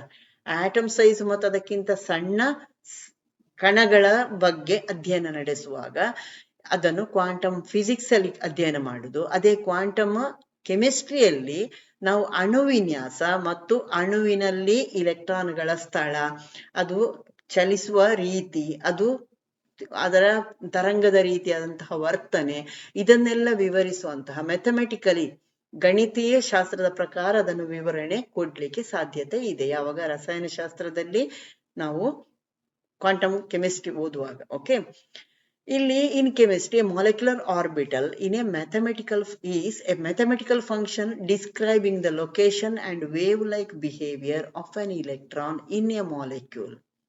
ಕರೆಕ್ಟಾ? ಮಾಲಿಕ್ಯೂಲ್ ಅಲ್ಲಿ, ಅಣುವಿನಲ್ಲಿ ವಿವರಣೆಯನ್ನು ನಾವು ತಗೊಳ್ತೇವೆ. ಯಾವುದೇ ನಿರ್ದಿಷ್ಟ ಪ್ರದೇಶದಲ್ಲಿ ಇಲೆಕ್ಟ್ರಾನ್ ಅನ್ನು ಕಂಡುಹಿಡಿಯುವ ಸಂಭವನೀಯತೆಯಂತಹ ಎಲ್ಲಿ ಇರಬಹುದು, ಸಂಭವನೀಯವ ಅಂತ ಹೇಳಿದ್ರೆ ಅದು ಯಾವ ಭಾಗದಲ್ಲಿ ಅಂದಾಜಾಗಿ ಇರಬಹುದು ಅಂತ ಸುತ್ತುತ್ತಾ ಇರ್ತದೆ, ಎಲ್ಲಿರ್ಬಹುದು ಅಂತ ಒಂದು ಕಲ್ಪಿಸಿಕೊಳ್ಳಿಕ್ಕೆ, ರಾಸಾಯನಿಕ ಮತ್ತು ಭೌತಿಕ ಗುಣಲಕ್ಷಣಗಳನ್ನ ಲೆಕ್ಕಾಚಾರ ಮಾಡಲಿಕ್ಕೆ ನಾವು ಈ ಕ್ವಾಂಟಮ್ ಕೆಮಿಸ್ಟ್ರಿಯನ್ನು ಬಳಸಲಿಕ್ಕೆ ಆಗ್ತದೆ. This function can be used to calculate chemical and physical properties such as the probability of finding an electron in any specific region. It always revolving around the nucleus, but we can calculate some of the probability of its place or specific region. ಪರಮಾಣು ಕಕ್ಷೆ, ಆಣ್ವಿಕ ಕಕ್ಷೆ, ಈ ತರ ಪದಗಳನ್ನು first ವಿವರಣೆ ಕೊಟ್ಟದ್ದು Robert S ಮುಲ್ಲಿಕೆನ್ ಅವರು 1932ರಲ್ಲಿ. ಅಂದ್ರೆ ಈ ಇಲೆಕ್ಟ್ರಾನ್ ಕಕ್ಷೀಯ ತರಂಗ ರೀತಿಯಲ್ಲಿ ಅದು ಸುತ್ತುದು ಹೇಳುವಂಥದ್ದು, ಅದು ಸುತ್ತುವಿಕೆಯ ರೀತಿ ಹೇಗೆ ಅಂತ ವಿವರಣೆ ಕೊಟ್ಟದ್ದು ರಾಬರ್ಟ್ ಎಸ್ ಮುಲ್ಲಿಕೆನ್ ಹೇಳುವವರು. The terms atomic orbital and molecular orbital were introduced by Robert S. Mulliken in 1932 to mean one electron orbital wave functions. ಇದರ ಬಗ್ಗೆ ಅದಕ್ಕೆ ನಾನು ಹೇಳಿದ್ದು, ಅದರ ಅಲೆ ರೀತಿಯಲ್ಲಿ ಇದ್ದಾಗ ಅದರ ಸಂಖ್ಯೆಯನ್ನು, ಅದರ ವಿವರಣೆಯನ್ನು ಹೇಗೆ, ಕೆಲವೊಂದು ವಿಷಯಗಳು ನಮಗೆ ಅದಕ್ಕೆ ಬೇಕಾಗ್ತದಲ್ಲ, ಅದನ್ನು ಈ ವಿಡಿಯೋದಲ್ಲಿ ತಕೊಳ್ತೇನೆ ಅಂತ ಹೇಳಿದ್ ನಾನು. ಪ್ರಾಥಮಿಕ ಹಂತದಲ್ಲಿ ಇದು ಒಂದು ಯಾವ ಭಾಗದಲ್ಲಿ ಅದು ಇರಬಹುದು ಹೇಳುವಂಥದ್ದನ್ನು ವಿವರಿಸಲಿಕ್ಕೆ ಉಪಯೋಗ ಆದದ್ದು. ಓಕೆ, ಇಲೆಕ್ಟ್ರಾನ್ ವಿನ್ಯಾಸದಲ್ಲಿ ಆಗ್ಲೇ ಹೇಳಿದೆ ನಾನು ಏನು ಅಂತ. ನೆಕ್ಸ್ಟ್ ಇಲ್ಲಿ ನಾನು ಹೇಳಿದ್ದು ಬೆಳಕು ಮತ್ತು ವಿದ್ಯುತ್ಕಾಂತೀಯ ವರ್ಣಪಟಲದ ಸ್ವರೂಪದ ಬಗ್ಗೆ ಒಂದು ಸ್ವಲ್ಪ ಹೇಳ್ತೇನೆ. ಅದು nature of light and electromagnetic spectrum. ಈ 1856ರಲ್ಲಿ ಜೇಮ್ಸ್ ಕ್ಲರ್ಕ್ ಮ್ಯಾಕ್ಸ್ವೆಲ್ ಇವರು ಒಂದು ವಿವರಣೆಯನ್ನು ಕೊಟ್ರು. ಬೆಳಕು ಎಕ್ಸ್ರೇ ಕಿರಣಗಳು, ಎಕ್ಸ್ರೇಸ್ ಇದೆಯಲ್ಲ ಅದು, ಶಾಖ, ವಿಕಿರಣಗಳು, ಇವುಗಳೆಲ್ಲ ಒಂದು ವಿಕಿರಣ ಅಥವಾ ಅಲೆಗಳ ರೂಪದಲ್ಲಿ ನಿರಂತರವಾಗಿ ಶಕ್ತಿಯನ್ನು ಹೊರಸೂಸ್ತವೆ ಅಂತ ಹೇಳಿದ. ಮತ್ತೆ ಈ ಶಕ್ತಿಯನ್ನು ಅವರು ವಿಕಿರಣ ಶಕ್ತಿ ಅಂತ ಕರೆದ್ರು. ಇನ್ 1856 James clerk Maxwell stated that light, X-ray and heat etc. emit energy continuously in the form of radiations or waves and the energy is called radiant energy. ಇದು ಕೇಳಬಹುದು. ಫಸ್ಟ್ ಟೈಮ್ ಯಾವುದು ಬೆಳಕು ಶಕ್ತಿಯನ್ನು ಹೊರಸೂಸ್ತದೆ ಅಥವಾ ಎಕ್ಸ್ರೇ ಶಕ್ತಿಯನ್ನು ಹೊರಸೂಸ್ತದೆ ಹೇಳುವಂಥದ್ದನ್ನು ಯಾರು ವಿವರಣೆ ಕೊಟ್ರು? ಹೂ ಎಕ್ಸ್ಪ್ಲೈನ್ಡ್ ದಟ್ ಅಬೌಟ್ ರೇಡಿಯೇಷನ್ಸ್ ಅಂತ ಕೂಡ ಕೇಳಬಹುದು. ಅಂತ ಸಂದರ್ಭದಲ್ಲಿ ಜೇಮ್ಸ್ ಕ್ಲರ್ಕ್ ಮ್ಯಾಕ್ಸ್ವೆಲ್ ನಿಮ್ಮ ಆನ್ಸರ್ ಆಗ್ಬೇಕು. ಈ ಅಲೆಗಳು ಇನ್ನೂ ವಿವರಣೆ ಕೊಟ್ಟಿದ್ದಾನೆ ಅವನು. ಈ ಅಲೆಗಳು ಯಾವುದು, ಈ ಹೊರ ಬಿಡುವಂತಹ ಶಕ್ತಿ ಇದೆಯಲ್ಲ ಅಲೆಗಳ ರೂಪದಲ್ಲಿ, ಅದು ವಿದ್ಯುತ್ ಮತ್ತು ಕಾಂತಕ್ಷೇತ್ರದೊಂದಿಗೆ ಸಂಬಂಧ ಹೊಂದಿದೆ. ಹಾಗಾಗಿ ಅದನ್ನು ವಿದ್ಯುತ್ ಕಾಂತೀಯ ಅಲೆ ಅಥವಾ ವಿಕಿರಣ ಅಂತ ಕರೆಯಲ್ಪಡ್ತದೆ ಅಂತ ನಿಮಗೆ 2 ಮಾರ್ಕ್ಸಿಗೆ ಅಥವಾ 1 ಮಾರ್ಕ್ಸಿಗೆ ಕೇಳ್ಬೋದು. ಅಂತ ಸಂದರ್ಭದಲ್ಲಿ ಸೆಂಟೆನ್ಸ್ ಅಲ್ಲಿ ಬರಿಬೇಕು ಅಂತ ಇದ್ದಾಗ why this energy is called ವಿಕಿರಣಗಳು ಅಥವಾ ವಿದ್ಯುತ್ ಕಾಂತೀಯ ಅಲೆ ಅಥವಾ ಎಲೆಕ್ಟ್ರೋಮ್ಯಾಗ್ನೆಟಿಕ್ ವೇವ್ಸ್ ಅಂತ ಕೇಳ್ಬೋದು. ಆಗ ನೀವೇನು ಬರಿಬೇಕು? These waves are associated with electric as well as magnetic field, so they are known as electromagnetic waves R radiations ಅಂತ ಬರಿಬೇಕಾಗ್ತದೆ. ವಿದ್ಯುತ್ ಕ್ಷೇತ್ರ ಮತ್ತು ಕಾಂತಕ್ಷೇತ್ರಗಳೊಂದಿಗೆ ಈ ಎಕ್ಸ್ರೇಗಳು ಇದೆಲ್ಲ ಸಂಬಂಧ ಹೊಂದಿದ ಕಾರಣ ಅದನ್ನು ವಿದ್ಯುತ್ ಕಾಂತೀಯ ಅಲೆ ಅಥವಾ ವಿಕಿರಣ ಅಂತ ಕರೀತಾರೆ ಅಂತ ಹೇಳಬೇಕು. ಓಕೆ, ಇಲ್ಲಿ ವಿದ್ಯುತ್ ಕಾಂತೀಯ ಅಲೆಗಳು ಅಥವಾ ರೇಡಿಯಂಟ್ ಎನರ್ಜಿ ಹೇಗಿರ್ತದೆ? ಇದಕ್ಕೆ ತರಂಗ ಉದ್ದ ಇರ್ತದೆ, ವೇವ್ ಲೆಂತ್ ಲಾಂಬ್ಡಾ ಅಂತ ಸೂಚಿಸ್ತಾರೆ ಇದನ್ನು. ವೇವ್ ಲೆಂತ್ ಇದಕ್ಕೆ ಇರ್ತದೆ. ಇದು ಅಡ್ಡಲೆಯ ಹಾಗೆ. ಓಕೆ, 2 ಸತತ ಶೃಂಗಗಳ ನಡುವಿನ ಅಂತರ ಅಥವಾ ಗರ್ತಗಳನ್ನು ತರಂಗಾಂತರ ಅಂತ ಕರೆಯಲ್ಪಡ್ತದೆ. 2 ಶೃಂಗ ಅಂದ್ರೆ ಮೇಲ್ಗಡೆಗೆ, ಗರ್ತ ಅಂದ್ರೆ ಕೆಳಭಾಗ. ಇವುಗಳ ಮಧ್ಯದ ಅಂತರ ಇದೆಯಲ್ಲ, ಪ್ರತಿ ಸತತ ಅಂದ್ರೆ ಒಂದು ಶೃಂಗ ಇದೆ, ಇನ್ನೊಂದು ಶೃಂಗ ಇದೆ, ಅವುಗಳ ಮಧ್ಯದಲ್ಲಿ ಇರುವಂತಹ ಅಂತರ ಇದೆಯಲ್ಲ, ಇದನ್ನು ನಾವು ತರಂಗಾಂತರ ಅಂತ ಕರಿತೀವಿ. ಇದು ನಿಮಗೆ ಶಬ್ದಪಾಠದಲ್ಲೆಲ್ಲ ವಿವರಣೆ ಕೊಟ್ಟಾಗಿದೆ. ಸೇಮ್ ಇಲ್ಲಿ ಕೂಡ ಈ ಇದು ಕೂಡ ಅಲೆಗಳ ರೂಪದಲ್ಲೇ ಚಲಿಸುದು. ಯಾವುದು? ಬೆಳಕು ಇಲ್ಲಿ ಪರಮಾಣುಗಳೇ ಅದರಲ್ಲಿ ಇರುವುದು, ಅದಕ್ಕೆಲ್ಲ ಒಂದಕ್ಕೊಂದು ಪರಸ್ಪರ ಎಲ್ಲದಕ್ಕೂ ಸಂಬಂಧ ಇದೆ.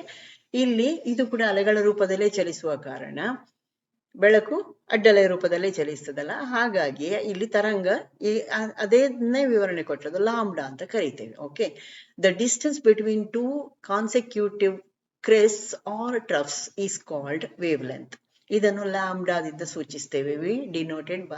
It is denoted by lambda. SI unit for lambda is metre and CGS unit centimetre. ಇಲ್ಲಿ ಸಾಮಾನ್ಯವಾಗಿ 1 ಲಾಂಬ್ಡಾ ಇದರಲ್ಲಿ ಬೆಳಕಿನದ್ದು ಅಂತೆಲ್ಲ ಕೊಡುವಾಗ ಇಲ್ಲಿ ಮೈಕ್ರಾನಿನಲ್ಲಿ ಅಥವಾ ಮೀಟರಿನಲ್ಲಿ, ನ್ಯಾನೋಮೀಟರ್ನಲ್ಲಿ ಹೀಗೆ ಅಳತೆ ಮಾಡ್ತಾರೆ. ಇದು ಮುಂದೆ ಬರ್ತದೆ ನಿಮಗೆ ಪುನಃ. ಬೇರೆ ಬೇರೆ ಬೆಳಕಿನ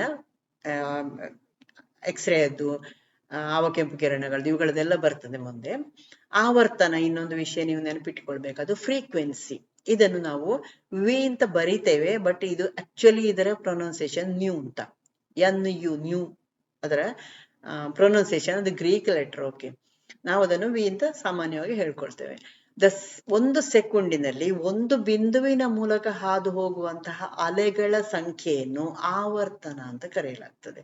1 ಸೆಕೆಂಡಿನಲ್ಲಿ 1 ಬಿಂದುವಿನ ಮೂಲಕ ಹಾದು ಹೋಗುವಂತಹ ಅಲೆಗಳ, ಆಗ್ಲೇ ಹೇಳಿದ್ನಲ್ಲ ಅಲೆಗಳ ರೂಪದಲ್ಲಿ ಹೋಗ್ತದೆ ಹೇಳಿದ್ನಲ್ಲ, 1 ಸೆಕೆಂಡಿನಲ್ಲಿ 1 ನಿರ್ದಿಷ್ಟ ಬಿಂದುವಿನಲ್ಲಿ ಎಷ್ಟು ಅಲೆಗಳು ಹಾದು ಹೋಗಿದೆ ಆ ಸಂಖ್ಯೆಯನ್ನು ಆವರ್ತನ ಆರ್ ಫ್ರೀಕ್ವೆನ್ಸಿ ಅಂತ ಕರೀತಾರೆ. The number of waves passing through A point in 1 second is called frequency. ಇದನ್ನು ಸೂಚಿಸುವುದಾಗ್ಲೇ ಹೇಳಿದೆ ನಾನು. ನ್ಯೂ ಗ್ರೀಕ್ ಲೆಟರ್ ನ್ಯೂ, ಅದು ನಾವು ವಿ ಅಂತ ಬರೆಯುವುದನ್ನು. ಓಕೆ, ಆವರ್ತನದ ಏಕಮಾನ ಯಾವುದು ಅಂತ ಕೇಳ್ಬಹುದು. ಆವರ್ತನದ ಏಕಮಾನ ಯಾವುದು? ತರಂಗದ ಆವರ್ತನದ ಏಕಮಾನ ಯಾವುದು ಅಂತ ಕೇಳ್ಬಹುದು. ಯೂನಿಟ್ ಫಾರ್ ಫ್ರೀಕ್ವೆನ್ಸಿ ಅಂತ ಕೇಳ್ಬಹುದು. Cycle per second, cycle per second. Okay, ಅಥವಾ ಹರ್ಟ್ಸ್ ಅಂತ ಕೊಟ್ರೆ ಹರ್ಟ್ಸ್ ಬರೀಬಹುದು ನೀವು. ಅಂದ್ರೆ ಒಂದು ಹರ್ಟ್ಸ್ ಅಂದ್ರೆ ಒಂದು ಸೈಕಲ್, ಪ್ರತಿ ಸೆಕೆಂಡಿಗೆ ಒಂದು ಸೈಕಲ್ ಅಂತ ಲೆಕ್ಕ. ಓಕೆ, ಒಂದು ಹರ್ಟ್ಸ್ ಅಂದ್ರೆ ಒಂದು ಸೈಕಲ್ ಪರ್ ಸೆಕೆಂಡ್. ಓಕೆ, ಇದನ್ನು ಹೆಚ್ಚು ಡೌಟ್ ಇರ್ಲಿಕ್ಕಿಲ್ಲ ನಿಮಗೆ. ತರಂಗ ಸಂಖ್ಯೆ ಇನ್ನೊಂದು ನೆನಪಿಟ್ಕೊಳ್ಬೇಕು, ವೇವ್ ನಂಬರ್. ಇದು it is denoted by K, small K ಯಲ್ಲಿ ಬರೀತೇವೆ. ಪ್ರತಿ ಏಕಮಾನ ಉದ್ದದಲ್ಲಿರುವ ಅಲೆಗಳ ಸಂಖ್ಯೆಯನ್ನು ತರಂಗ ಸಂಖ್ಯೆ ಅಂತ ಹೇಳ್ತೇವೆ. ಉದಾಹರಣೆಗೆ ಇಲ್ಲಿ ಏಕಮಾನ ಸಂಖ್ಯೆ 1 ಮೀಟರ್. 1 ಮೀಟರಿನಲ್ಲಿ ಎಷ್ಟು ಅಲೆಗಳಿದೆ ಅದರ ಸಂಖ್ಯೆಯನ್ನು ನಾವು ಲೆಕ್ಕ ಹಾಕ್ಬಹುದು ಅಲ್ವಾ. ಅದನ್ನು ನಾವೇನಂತ ಕರೆಯೋದು, ತರಂಗ ಸಂಖ್ಯೆ ಅಥವಾ ವೇವ್ ನಂಬರ್ ಅಂತ ಕರೆಯುವಂಥದ್ದು. Wave number is the number of wavelengths in a given distance along the propagation of the wave. ಒಂದು ಕರೆಕ್ಟ್ ಆಗಿ ನೆನ್ಪಿಟ್ಕೊಳ್ಳಿ, 1 metre, you take 1 metre length. Okay, count the wavelengths 1 2 3 4. Okay, it is the number, wavelength ಅಥವಾ ತರಂಗ ಸಂಖ್ಯೆ. It is denoted by K. ಪ್ರತಿ ಮೀಟರಿಗೆ ಪ್ರತಿ ಮೀಟರಿಗೆ ಎಷ್ಟು ರೇಡಿಯನ್ ಅಂತ ಇದರ ಏಕಮಾನ ಇರುವಂತ, ರೇಡಿಯನ್ ಪರ್ ಮೀಟರ್, RAD/m ಅಂತ ಹಾಕುವಂಥದ್ದು. ಓಕೆ, ರೇಡಿಯನ್ ಪರ್ ಮೀಟರ್ ಅಂತ ಇದಕ್ಕೆ ಏಕಮಾನ. ಯಾವುದಕ್ಕೆ? ತರಂಗ ಸಂಖ್ಯೆ ಆರ್ ವೇವ್ ನಂಬರಿಗೆ ಸಂಖ್ಯೆ. ಏಕಮಾನ ಮೀಟರ್ ಪರ್ ಅಂದ್ರೆ ಪರ್ ಮೀಟರ್ ಅಂತ ತೆಕ್ಕೊಳ್ಳುವಂಥದ್ದು. ಹಾಗಾಗಿ ರೇಡಿಯನ್ ಪರ್ ಮೀಟರ್ ಏಕಮಾನ ಅದರದ್ದು. Okay, the wave number is often represented by the symbol K and is measured in radians per metre. ಕ್ಲಿಯರಾ? ಈ ತರಂಗ ಸಂಖ್ಯೆ ಹೇಳುವಂಥದ್ದು ತರಂಗಾಂತರ ಸಂಖ್ಯೆಯ ವಿಲೋಮ. That means K equals to 1/λ. Lambda ಅಂದ್ರೆ ಏನು? ತರಂಗ ದೂರ, ನಾವು ಆಗ ನೋಡಿದ್ದೇವೆ ಅಲ್ವಾ. ಈ ತರಂಗ ಸಂಖ್ಯೆ ಅಂದ್ರೆ 1 ತರಂಗಾಂತರ. Okay, wave number is simply the reciprocal of the wavelength given by the expression K equals to 1/λ. ಇದು ಯಾವುದೋ ಕ್ವಶನ್ ಪೇಪರ್ ಲೆಕ್ಕ ಕೇಳಿದ್ದು ನೋಡಿದ್ದೇನೆ ನಾನು. ಇಷ್ಟು ತರಂಗಾಂತರ ಇದೆ, ಅದರ ತರಂಗ ಸಂಖ್ಯೆ ಎಷ್ಟು ಅಂತ ಕೇಳಿದ್ದಾರೆ. ಬಹಳ ಈಸಿಯಾಗಿ ನೀವು ಮಾಡಬಹುದು. 1/λ ಮಾಡಿದ್ರೆ ನಿಮ್ಗೆ ಆನ್ಸರ್ ಬರ್ತದೆ. ಓಕೆ, ತರಂಗಾಂತರವನ್ನು ದೂರದ ಏಕಮಾನಗಳಲ್ಲಿ ಅಳೆಯಲಾಗ್ತದೆ. ಹಾಗಾಗಿ ತರಂಗ ಸಂಖ್ಯೆಯ ಏಕಮಾನ 1/1 ದೂರ. ಇಲ್ಲಿ ಮೀಟರ್ನಲ್ಲಿಯೋ ಸೆಂಟಿಮೀಟರ್ನಲ್ಲಿಯೋ ಮಿಲಿಮೀಟರ್ನಲ್ಲಿ, ಅದು ನಿಮ್ಮ ಲೆಕ್ಕಾಚಾರ. ಎಷ್ಟು ಮಿಲಿಮೀಟರ್ ಅಥವಾ 1 ಇದೆಷ್ಟು ಅಂತ ನೀವು ಲೆಕ್ಕಾಚಾರ ಮಾಡ್ಕೊಳ್ಬಹುದು. Okay, the wave number K is therefore the number of waves or cycle per unit distance. Unit distance ಅಲ್ಲಿ ಮಾನ, ಮೀಟರ, ಸೆಕೆಂಡ್, ಇದು ಕಿಲೋಮೀಟರ್ ಏನದು ಅಂತ. ಓಕೆ, 1 ಡಿಸ್ಟೆನ್ಸ್ ನೀವು ಬರೀಲಿಕ್ಕೆ wave number equals to 1 wavelength lambda. ಸರಿಯಾ? ಇನ್ನೊಂದು ನೀವು ನೆನಪಿಟ್ಕೊಳ್ಬೇಕಾದ್ದು, ಬೆಳಕಿನ ವೇಗ ಸಿ, ಆವರ್ತನ ವಿ, ಬೆಳಕಿನ ಆವರ್ತನ ಫ್ರೀಕ್ವೆನ್ಸಿ, ಮತ್ತು ತರಂಗಾಂತರ ಲಾಂಬ್ಡಾ, ಇವುಗಳ ನಡುವಿರುವಂತಹ ಸಂಬಂಧ. ಲೈಟಿನ ವೇವ್ ಲೆಂತ್, ಫ್ರೀಕ್ವೆನ್ಸಿ ಮತ್ತು ಲೈಟಿನ ವೆಲಾಸಿಟಿಯ ಮಧ್ಯೆ ಇರುವಂತಹ ಸಂಬಂಧ ಏನು? C equals to V lambda ಅಥವಾ ನ್ಯೂ ಲಾಂಬ್ಡಾ. ಅಂದ್ರೆ ಇಲ್ಲಿ ಸಿ ಬೆಳಕಿನ ವೇಗ ಯಾವುದು? ಎಷ್ಟದು? 3 × 10⁸ metre per second. It is 3 × 10⁸ metre per second, the velocity of light. Okay, C equals to V means wavelength. Wavelength ಬೇರೆ ಬೇರೆ ಬಣ್ಣಗಳಿಗೆ ಬೇರೆ ಬೇರೆ ವೇವ್ ಲೆಂತ್ ನಿಮಗೆ ಮುಂದೆ ಗೊತ್ತಾಗ್ತದೆ. ಇನ್ನು ಫ್ರೀಕ್ವೆನ್ಸಿ ನೀವು ಕಂಡು ಹಿಡಿಲಿಕ್ಕೆ ಇರಬಹುದು. ಈ ತರದ ಲೆಕ್ಕಾಚಾರಗಳು ನಿಮಗೆ ಕೇಳ್ಬೋದು. C equals to V lambda ಹೇಳುವಂಥದ್ದು ನೆನ್ಪಿಟ್ಕೊಳ್ಳಿ. ವಿ ಇಲ್ಲಿ ಸಿ ಅಂದ್ರೆ 3 × 10⁸ ಮೀಟರ್ ಪರ್ ಸೆಕೆಂಡ್. ಇದು ಕಾನ್ಸ್ಟೆಂಟ್ ನಿಮಗೆ ನೆನ್ಪಿಟ್ಕೊಳ್ಬಹುದು. ಆದ್ರೆ ಇನ್ನೊಂದು ವಿಷಯ ನೆನ್ಪಿಟ್ಕೊಳ್ಬೇಕು, ಈ ವಿವಿಧ ರೀತಿ ವಿದ್ಯುತ್ಕಾಂತೀಯ ಅಲೆ ಅಥವಾ ವಿಕಿರಣಗಳು ಇದೆಯಲ್ಲ, ಅವುಗಳಿಗಿರುವಂತಹ ತರಂಗಾಂತರ ಅಥವಾ ಆವರ್ತನಕ್ಕೆ ಸಂಬಂಧಿಸಿದಂತೆ ಅದು ಬೇರೆ ಬೇರೆ ಇರ್ತದೆ. ತರಂಗಾಂತರ ಅವುಗಳದ್ದು ಬೇರೆ ಬೇರೆ ಇರ್ತದೆ. ಉದಾಹರಣೆಗೆ different types of electromagnetic waves or radiations differ with respect to wavelength or frequency. ಅದು ನಿಮಗೆ ಗೊತ್ತಿದೆ, ಕೇಳ್ತಾರೆ ಪರೀಕ್ಷೆಗೆ ಅಲ್ವಾ. ಕಾಸ್ಮಿಕ್ ರೇಯದ್ದು ಎಷ್ಟು ವರ್ಣಪಟಲ ತರಂಗಾಂತರ ಇರ್ತದೆ, ಅದರ ವೇವ್ ಲೆಂತ್ ಎಷ್ಟು, ಇದು ಕೇಳುವಂತಹ ಪ್ರಶ್ನೆ. ಇದು ಆಲ್ರೆಡಿ ತುಂಬಾ ಸತಿ ಪ್ರಶ್ನೆಗಳು ಬಂದಿದೆ. ಗಾಮ ರೇಸಿನದ್ದು ಎಷ್ಟು, ಯಾವುದರದ್ದು ಹೆಚ್ಚು, ಈ ರೀತಿ ಎಲ್ಲ ಕೇಳ್ತಾರೆ. ನೆನ್ಪಿಟ್ಕೊಳ್ಳಿ, ಗಾಮ ಕಾಸ್ಮಿಕ್ ರೇಸಿನದ್ದು 0.01 ನ್ಯಾನೋಮೀಟರ್. ನ್ಯಾನೋಮೀಟರ್ ಅಂದ್ರೆ ಒಂದು ಮಿಲಿಮೀಟರ್ ಅನ್ನು ನೀವು ಅಲ್ಲಿ 1 ಮಿಲಿಮೀಟರ್ ಸಮ 1,000 ಮೈಕ್ರೋಮೀಟರ್. 1,000 ಮೈಕ್ರೋಮೀಟರ್ಸ್ ಅಂದ್ರೆ 1 ಮಿಲಿಮೀಟರ್. ಓಕೆ, 1 ಮೈಕ್ರೋಮೀಟರ್ ಅಂದ್ರೆ 1,000 ನ್ಯಾನೋಮೀಟರ್ಸ್. ಹಾಗಾದ್ರೆ 1 ಮಿಲಿಮೀಟರ್ ಈಕ್ವಲ್ಸ್ ಟು ನ್ಯಾನೋಮೀಟರ್ ಎಷ್ಟಾಯ್ತು? 1000 ಆಯ್ತು. ಆರ್ 1 ಮಿಲಿಯನ್ ನ್ಯಾನೋಮೀಟರ್ ಆಯ್ತು. 1 millimetre equals to 1 million nanometre. Okay, ಈಗ ಇಲ್ಲಿ ಕಾಸ್ಮಿಕ್ ರೇಸಿನದ್ದು 0.01 NM ನ್ಯಾನೋಮೀಟರ್. ಓಕೆ, ಗಾಮಾ ರೇಸಿನದ್ದು ಅದಕ್ಕಿಂತ ಸ್ವಲ್ಪ ಜಾಸ್ತಿ, ಇದು ಮೋರ್ ದೆನ್ 1 ನ್ಯಾನೋಮೀಟರ್. ಎಕ್ಸ್ ರೇದ್ದು 1 to 10 ನ್ಯಾನೋಮೀಟರ್. UV ರೇಸಿನದ್ದು 10 NM ಇಂದ 400 NM. ವಿಸಿಬಲ್ ಲೈಟಿನದ್ದು ಇದನ್ನು ಹೀಗೆ ನೆನಪಿಟ್ಟುಕೊಳ್ಳೋದು ಒಳ್ಳೆಯದು. Visible light 380 NM to 400 NM. Infrared race ಅಥವಾ ಅವಕೆಂಪು ಕಿರಣ 780 ನ್ಯಾನೋಮೀಟರ್ ನಿಂದ 1 ಮಿಲಿಮೀಟರ್.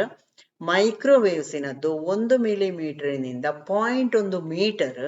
ರೇಡಿಯೋ ವೇವ್ಸ್ ಇಂದು 1 ಮಿಲಿಮೀಟರ್ ನಿಂದ 100 ಕಿಲೋಮೀಟರ್ ತನಕದ್ದು ನಾವು ಬೇರೆ ಬೇರೆ ಸಂದರ್ಭಗಳಲ್ಲಿ ನಾವು ಸೃಷ್ಟಿಸಿಕೊಳ್ತೇವೆ ಅಲ್ವಾ. ಇದಿಷ್ಟು ನೆನ್ಪಿಟ್ಕೊಳ್ಳಿ. ಅತ್ಯಂತ ಕಡಿಮೆ ಯಾವ್ದಾದ್ರು ಕಾಸ್ಮಿಕ್ ರೇಸಿನದ್ದು, ಜಾಸ್ತಿ ಯಾವ್ದಾದ್ರು ರೇಡಿಯೋ ವೇವ್ಸ್ ಇಂದು. ಓಕೆ, ನೆಕ್ಸ್ಟ್ ಪ್ಲಾಂಕನ ಸಿದ್ಧಾಂತವನ್ನು ನೋಡುವ. ಇವನು ಕ್ವಾಂಟಮ್ ಸಿದ್ಧಾಂತವನ್ನು ವಿವರಣೆ ಕೊಟ್ಟಿದ್ದಾನೆ. Planks quantum theory of radiations. ಯಾವಾಗ? 1900 ಅಲ್ಲಿ. ಮ್ಯಾಕ್ಸ್ ಪ್ಲಾಂಕ್ ಇದನ್ನು ಕ್ವಾಂಟಮ್ ಸಿದ್ಧಾಂತ, ಪ್ಲಾಂಕನ ಕ್ವಾಂಟಮ್ ಸಿದ್ಧಾಂತ ಅಂತಲೇ ಕರೆಯಲ್ಪಡ್ತದೆ. ಇವನ ಪ್ರಕಾರ ಬೇರೆ ಬೇರೆ ಪರಮಾಣುಗಳು ಮತ್ತು ಅಣುಗಳು ಪ್ರತ್ಯೇಕ ಪ್ರಮಾಣದಲ್ಲಿ ಮಾತ್ರ ಶಕ್ತಿಯನ್ನು ಹೊರಸೂಸ್ತವೆ ಅಥವಾ ಹೀರಿಕೊಳ್ತವೆ. ಅವನು ಯಾರು ಹೈಡ್ರೋಜನ್ ಅನ್ನು ವಿವರಣೆ ಕೊಟ್ಟನಲ್ಲ, ನೀಲ್ಸ್ ಬೋರ್, ಅಲ್ಲಿಂದ ಇದು ಏನು ವ್ಯತ್ಯಾಸ ಆಗಿದೆ ಅಂತ ನೋಡ್ಕೊಳ್ಳಿ. ವಿಭಿನ್ನ ಬೇರೆ ಬೇರೆ ಪರಮಾಣುಗಳು ಮತ್ತು ಅಣುಗಳು ಬೇರೆ ಬೇರೆ ಪ್ರಮಾಣದಲ್ಲಿ ಶಕ್ತಿಯನ್ನು ಹೊರಸೂಸ್ತವೆ ಅಥವಾ ಹೀರಿಕೊಳ್ತವೆ. ಅಂದ್ರೆ ಏನಾಯ್ತು? ಅವನೊಂದು ನಿರ್ದಿಷ್ಟ ಇಷ್ಟು ಅಂತ ಹೇಳಿದಾನಲ್ಲ, ಅದು ಅದಕ್ಕೆ ಮಾತ್ರ ಸೀಮಿತ, ಉಳಿದದ್ದಕ್ಕೆ ಅಲ್ಲ ಅಂತ ಆಯ್ತು. ಓಕೆ, ವಿದ್ಯುತ್ಕಾಂತೀಯ ವಿಕಿರಣದ ರೂಪದಲ್ಲಿ ಹೊರಸೂಸುವಂತಹ ಅಥವಾ ಹೀರಿಕೊಳ್ಳುವಂತಹ ಒಂದು ಸಣ್ಣ ಪ್ರಮಾಣದ ಶಕ್ತಿ ಇದೆಯಲ್ಲ, ಅದನ್ನು ಕ್ವಾಂಟಮ್ ಅಂತ ಕರೀತಾರೆ ಅಂತ ಇವನು, ಕ್ವಾಂಟಮ್ ಅಂತ ಕರಿಬಹುದು ಅಂತ ಇವನು ಯಾರು ಪ್ಲಾಂಕ್ ವಿವರಣೆ ಕೊಟ್ಟದ್ದು. ಇನ್ 1900 Max Planck put forward a theory which is known as Planck's quantum theory. According to Planck's quantum theory, different atoms and molecules can emit or absorb energy to discrete quantities only. The smallest amount of energy that can be emitted or absorbed in the form of electromagnetic radiation is known as quantum ಅಂತ ಇವನು ವಿವರಣೆಯನ್ನು ಕೊಟ್ಟದ್ದು. Quantum ಅಂದ್ರೆ ಏನು ಅಂತ. ಈ quantum ಸಿದ್ಧಾಂತದ ಪ್ರಕಾರ ಹಾಗಾದ್ರೆ ವಿಷಯಗಳು ಏನು ಸರಿಯಾಗಿ ನೆನ್ಪಿಟ್ಕೊಳ್ಳಿ. 2 ಪಾಯಿಂಟ್ಸ್ ಅವನು ಹೇಳಿದ್ದು. ಈಗ ನಾನು ಹೇಳಿದ್ದನ್ನೇ ನಾನೀಗ ಪ್ರತ್ಯೇಕ ಮಾಡಿ ಹೇಳ್ತಾ ಇರೋದು. ವಿಭಿನ್ನ ಪರಮಾಣುಗಳು ಮತ್ತು ಅಣುಗಳು ಪ್ರತ್ಯೇಕವಾದ ಪ್ರಮಾಣದಲ್ಲಿ ಮಾತ್ರ ಶಕ್ತಿಯನ್ನು ಹೊರಸೂಸಬಹುದು ಅಥವಾ ಹೀರಿಕೊಳ್ಬಹುದು. ವಿದ್ಯುತ್ಕಾಂತೀಯ ವಿಕಿರಣದ ರೂಪದಲ್ಲಿ ಹೊರಸೂಸುವ ಅಥವಾ ಹೀರಿಕೊಳ್ಳುವಂತಹ ಶಕ್ತಿಯ ಚಿಕ್ಕ ಪ್ರಮಾಣವನ್ನು ಕ್ವಾಂಟಮ್ ಎಂದು ಕರೆಯಲಾಗ್ತದೆ. ಸೆಂಟೆನ್ಸ್ ಅನ್ನೇ ನೆನಪಿಟ್ಕೊಳ್ಳಿ ನೀವು. Different atoms and molecules can emit or absorb energy in discrete quantities only. The smallest amount of energy that can be emitted or absorbed in the form of electromagnetic radiation is known as quantum. Second point ಏನು ಹೇಳಿದ್ದವನು, ಹೀರಿಕೊಳ್ಳುವ ಅಥವಾ ಹೊರಸೂಸುವಂತಹ ವಿಕಿರಣದ ಶಕ್ತಿಯು ವಿಕಿರಣದ ಆವರ್ತನ ಹೇಳಿದ್ದೇನನ್ನ, ಫ್ರೀಕ್ವೆನ್ಸಿಯನ್ನು, ಆವರ್ತನಕ್ಕೆ ನೇರ ಅನುಪಾತದಲ್ಲಿ ಇರ್ತದೆ. ತುಂಬಾ ಇಂಪಾರ್ಟೆಂಟ್ ಆಗಿರುವಂತಹ ಒಂದು ವಿಷಯವನ್ನು ಕ್ವಾಂಟಮ್ ಇದು ಪ್ಲಾಂಕ್ಸ್ ಹೇಳಿದ್ದಾನೆ. The energy of the radiation absorbed or emitted, ಎಷ್ಟು ಶಕ್ತಿ ಅನ್ನೋದು, the quantity of energy is directly proportional to the frequency of the radiation. This is very important one. Emitted is the energy absorbed or emitted is directly proportional to the frequency of the radiation. ಅಲ್ಲಿ radiation ಹೊರಗೆ ಬಂದಿದಲ್ಲ, ಅದರ frequency ಅದು directly proportional ಆಗಿರುತ್ತದೆ ಅಂತ ಹೇಳಿದ್ದಾನೆ, ನೇರ ಅನುಪಾತದಲ್ಲಿ ಇರ್ತದೆ ಅಂತ ಹೇಳಿದ್ದಾನೆ. ಅಂದ್ರೆ ವಿಕಿರಣದ ಇದನ್ನು ಯಾವ ರೀತಿಯಲ್ಲಿ ಎಕ್ಸ್ಪ್ರೆಸ್ ಮಾಡಿದ್ದಾನೆ ಅಂದ್ರೆ E=hv ಅಥವಾ ನ್ಯೂ. ಓಕೆ, ಇಲ್ಲಿ ಇ ಅಂದ್ರೆ ವಿಕಿರಣ ಶಕ್ತಿ ಅಥವಾ energy of the radiation, H ಅಂದ್ರೆ ಪ್ಲಾಂಕನ ಸಿದ್ಧಾಂತ, ಪ್ಲಾಂಕನ ಸ್ಥಿರಾಂಕವನ್ನು ಕೊಟ್ಟಿದ್ದಾನೆ, ಪ್ಲಾಂಕ್ಸ್ ಕಾನ್ಸ್ಟೆಂಟ್ ಕೊಟ್ಟಿದ್ದಾನೆ. ಇದನ್ನು ಕೇಳ್ತಾರೆ, ಪ್ಲಾಂಕ್ಸ್ ಕಾನ್ಸ್ಟೆಂಟ್ ಎಷ್ಟು ಅಂತ, 6.626 into 10⁻³ ಜೂಲ್ ಪರ್ ಸೆಕೆಂಡ್. ಪ್ಲಾಂಕ್ಸ್ನ ಕಾನ್ಸ್ಟೆಂಟ್ ಅಥವಾ ಪ್ಲಾಂಕನ ಸ್ಥಿರಾಂಕದ ಬೆಲೆ ಡ್ಯಾಶ್ ಅಂತ ಕೇಳ್ತಾರೆ, ಅಥವಾ ಯೂನಿಟ್ ಅನ್ನು ಕೇಳಬಹುದು, ಜೂಲ್ ಪರ್ ಸೆಕೆಂಡ್. ಅಲ್ಲಿ J.S ಅಂತಲೂ ಕೊಡ್ಬೋದು, ಕನ್ಫ್ಯೂಸ್ ಆಗಬೇಡಿ, ಅದು ಜೂಲ್ ಪರ್ ಸೆಕೆಂಡ್. 6.626 into 10⁻34. ಇಲ್ಲಿ ನ್ಯೂ ಅಥವಾ ವಿಕಿರಣದ ಆವರ್ತನ, ಇದು ಫ್ರೀಕ್ವೆನ್ಸಿ ಆಫ್ ರೇಡಿಯೇಷನ್. ಅಲ್ಲಿ ವಿ ಅಥವಾ ನ್ಯೂ ಹೇಳಿದ್ನಲ್ಲ ನಾನು, ನ್ಯೂ ಅಂತ, ವಿಕಿರಣದ ಆವರ್ತನ ಫ್ರೀಕ್ವೆನ್ಸಿ. ಅದಕ್ಕೆ ಇಲ್ಲಿ ಫಾರ್ ಎಕ್ಸಾಂಪಲ್ ಅದೆಲ್ಲ ಕೊಟ್ಟಿರ್ತಾರೆ, ನಿಮಗೆ ಲೆಕ್ಕಾಚಾರ ಮಾಡುವಾಗ ಅಂಥದ್ದೆಲ್ಲ ಕೊಟ್ಟಿರ್ತಾರೆ. ಹಾಗಾಗಿ E=hv ನೀವು ನೆನಪಿಟ್ಕೊಂಡ್ರೆ ಆಯ್ತು. ಅದರಲ್ಲಿ ಇ ಅಂದ್ರೆ ವಿಕಿರಣದ ಶಕ್ತಿ, ಎನರ್ಜಿ ಆಫ್ ರೇಡಿಯೇಷನ್, ಎಚ್ ಪ್ಲಾಂಕನ ಸ್ಥಿರಾಂಕ, ಅದು ಗೊತ್ತಿರುವಂತದ್ದು, 6.626 into 10⁻34. ಇಲ್ಲಿ ವಿಕಿರಣದ ಆವರ್ತನ ಫ್ರೀಕ್ವೆನ್ಸಿಯನ್ನು ಇಲ್ಲಿ ನೀವು ಕಾಸ್ಮಿಕ್ ರೇಸ್ ಅಥವಾ ಬೇರೆ ಯಾವ್ದು ಹೇಳಿದ್ರೆ ನೀವು ನೆನಪಿಟ್ಕೊಂಡ್ರೆ ಅದನ್ನೇ ಬರೀಬಹುದು. ಕಾಸ್ಮಿಕ್ ರೇಸಿನದು 0.01 ನ್ಯಾನೋಮೀಟರ್ ಹೇಳಿದಲ್ಲ, ಅದು ಬೇರೆ ಬೇರೆ ಕಿರಣಗಳಿಗೆ ಬೇರೆ ಬೇರೆ ಫ್ರೀಕ್ವೆನ್ಸಿಯನ್ನು ಕೊಟ್ಟಿದ್ದಾರೆ, ಆಲ್ರೆಡಿ ಹೇಳಿದೆ ನಾನಲ್ವಾ. ಇದಿಷ್ಟು ವಿಷಯಗಳನ್ನು ನೀವು ಸಾಧ್ಯವಾದಷ್ಟು ಮತ್ತೆ ಪುನಃ ನೋಡ್ಕೊಳ್ಳಿ, ನೆನಪಿಟ್ಕೊಳ್ಳಿ. ನಾನು ಮುಂದಿನ ಪಾಠದಲ್ಲಿ ನಿಮಗೆ ನೇರವಾಗಿ ಯಾವುದು ಕ್ವಾಂಟಮ್ ಫಿಸಿಕ್ಸ್ ಅನ್ನು ವಿವರಿಸಲಿಕ್ಕಿದ್ದೇನೆ. ಅದರ ಜೊತೆಗೆ ಅಲ್ಲಿ ಇದರ ಆಫ್ ಬೋ ಪ್ರಿನ್ಸಿಪಲ್ ಇವುಗಳೆಲ್ಲ ಬರ್ತದಲ್ಲ, ಅವುಗಳನ್ನೆಲ್ಲವೂ ನಾನು ವಿವರಿಸಲಿಕ್ಕಿದ್ದೇನೆ. ಸೀದಾ ನಾವು ಇಲೆಕ್ಟ್ರಾನ್ ವಿನ್ಯಾಸಕ್ಕೆ ಹೋಗ್ತೇವೆ. ಓಕೆ, ನಿಮಗೆ ಪ್ರಾರಂಭದಲ್ಲಿ ಕೆಲವು ನಾನು ವಿವರಿಸಿದಲ್ಲಿ ಏನಾದ್ರೂ ಸಣ್ಣ ಡೌಟ್ಗಳು ಇರ್ಲಿಕ್ಕೂ ಸಾಕು, ಅದು ಅಷ್ಟೊಂದು ಇಂಪಾರ್ಟೆಂಟ್ ಆದಂತಹ ವಿಷಯಗಳೇನಲ್ಲ, ಕೊನೆಗೆ ಹೇಳಿದಂತಹ ವಿಷಯಗಳು ಹೆಚ್ಚು ಇಂಪಾರ್ಟೆಂಟ್ ಆಗಿರುವಂಥದ್ದು. ಅದನ್ನು ನೆನಪಿಟ್ಕೊಳ್ಳಿ. ಇಲ್ಲಿ ಪ್ಲಾಂಕನ ಸಿದ್ಧಾಂತ ಎಲ್ಲ ಇದೆಯಲ್ಲ, ಅನ್ಸರ್ಟನಿಟಿ ಪ್ರಿನ್ಸಿಪಲ್, ಅದೆಲ್ಲ ಖಂಡಿತವಾಗಿ ಕೇಳಬಹುದಾದದ್ದು. ಅವುಗಳನ್ನೆಲ್ಲ ಚೆನ್ನಾಗಿ ನೆನಪಿಟ್ಕೊಳ್ಳಿ. ಏನಾದರೂ ಡೌಟ್ಸ್ ಇದ್ರೆ ಖಂಡಿತ ಕಮೆಂಟ್ ಬಾಕ್ಸ್ ಅಲ್ಲಿ ಹಾಕ್ಬಹುದು. ಓಕೆ.